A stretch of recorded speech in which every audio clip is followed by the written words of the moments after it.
700 cases of liquor stolen from Red Stripe recovered. The police have recovered 700 cases of liquor that was stolen from Red Stripe Brewery. On Sunday, December the 26th, one man was arrested in connection with the incident and a truck was seized, the police reported on Wednesday. The police have also listed a 40-year-old man as person of interest in connection with the fine. The Constable Corporate Communication Unit said the recovered liquor accounted for approximately half of what stolen, but could not give an estimate of its value. Earlier this week, it was reported that the burglary allegedly made off with over $7 million worth of liquor during a robbery at the Red Stripe on Spanish Town Road in St. Andrew. The thieves had managed to gain entry to the warehouse and use a forklift to load two vehicles before leaving the premises. Some viewers, the police have made a breakthrough in this theft or this big top robbery at Red Stripe, where Red Stripe lost $7 million worth of value. The police have found over 700 cases of what stolen within 1 day. My viewers and my sub, the police have made a breakthrough within 1 day. So right now, my viewers, as you can see, the rich man thing get fined within 1 day. But the poor man values take months, years of investigation and never solve. So you see that when the rich man money is spent, film thing get solved within day. But the poor man now, when I have a dine, film thing investigate continuously. So just leave a thoughts in your comments down below in the comment section. Make all a reason upon it, because the breakthrough here was so fast. They even have one man in custody and one man also reminded to bring himself into the police. Cops make breakthrough in Red Stripe R0bbery. Investigation in St. Andrew Division have made a major breakthrough into investigations are surrounding the theft of over $8 million worth of liquor from Red Stripe on Spanish Town Road in St. Andrew on Sunday, December the 26th. Robbery occurred between 1 a.m. and 2 a.m. when four men allegedly entered the premises, gained access to the whereabouts, tie up a security guard who was on duty, and stole over 1,440 cases of Red Stripe beer, Dragon Stout before leaving the premises. Investigation later led to the seizure of a blue and yellow Fortliner truck, one of two trucks reportedly involved in the robbery on Monday, December the 28th along McClough Road in Kingston. So that breakthrough here is a record breakthrough for the police. One man is in custody, and the St. Andrew South police have identified 40-year-old Christopher Ross of 4th Street, Greenwich Town as a person of interest in the ongoing investigation in the parish.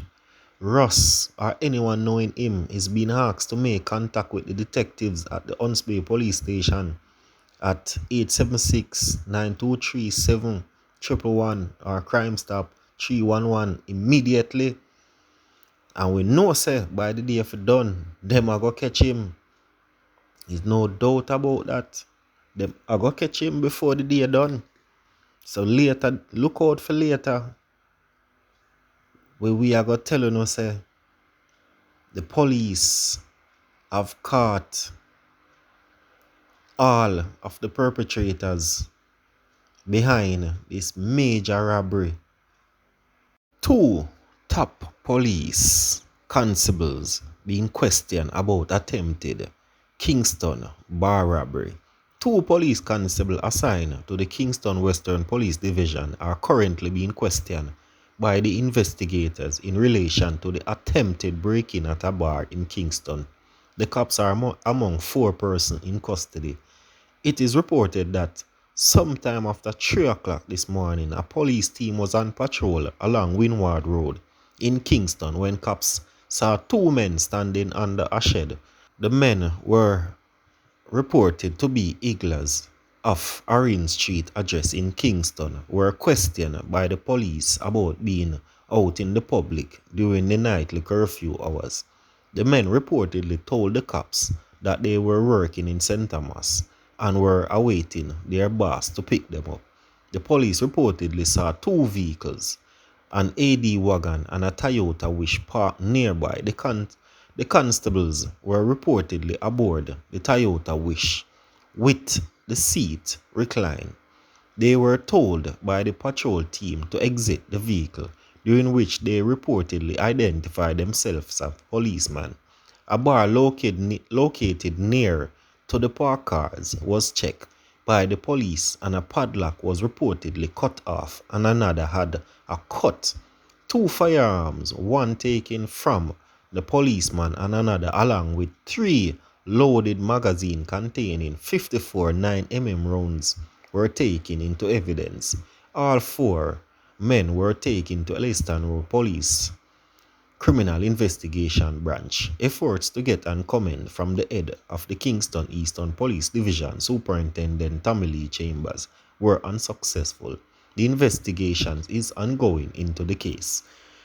So the police that are out in their numbers trying to make a quick food.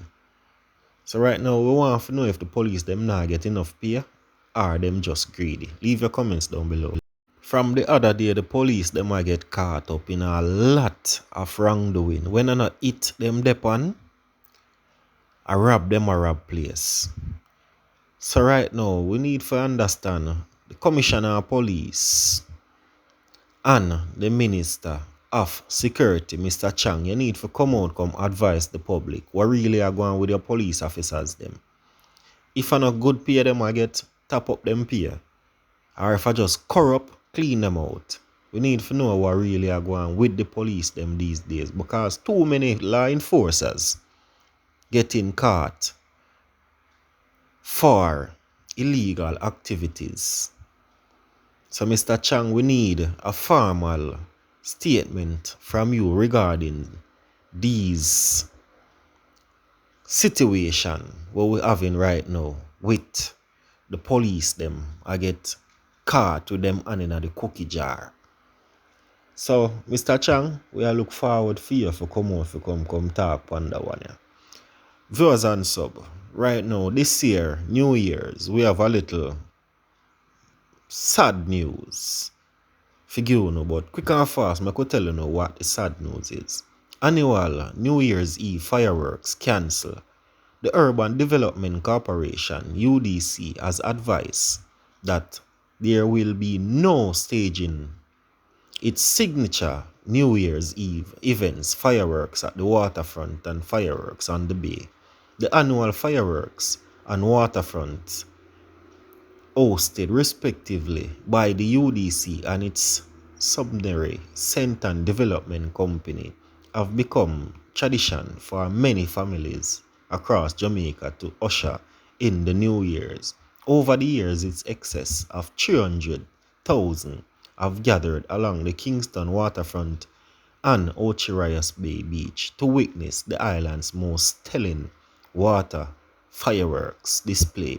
These events have been the UDC's gift to the nation and its way of celebrating continued national development. The UDC is constantly of the physical distance of the public gathering guidelines in place for public safety and support the government of Jamaican's effort to curb the spread of the virus. The state emergency said the corporation thanks the Jamaican public sponsors and other stakeholders who have constantly supported the fireworks over the years and looks forward to return of these well-loved events in the future. So guys, it's heartbreaking if you know so I can't go waterfront this year. If I go stand up and watch the fireworks, but you don't know the thing go already, you have to be physically distanced from each other, 6 feet apart, and that can't go on a fireworks. I hear that you love ice cream. You love ice cream, you love food. It feels to be 100 years old. Feel good. I'm alive. Tell me a little bit about your childhood, Mavis. My what? Your childhood. That is 100 years ago. Like what you want to hear. What were some of the things you did? Oh, some of the things?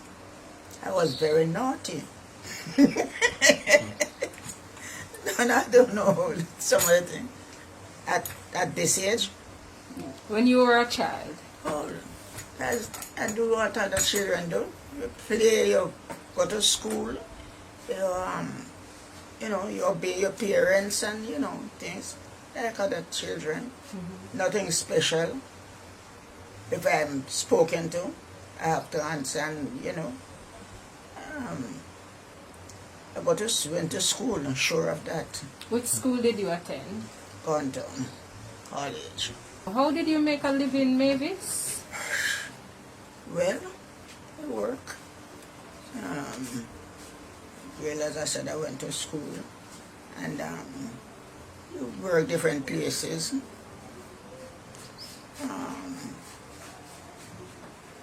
Like you'd work in a business place or, and things like that. But nothing special. I wasn't a teacher.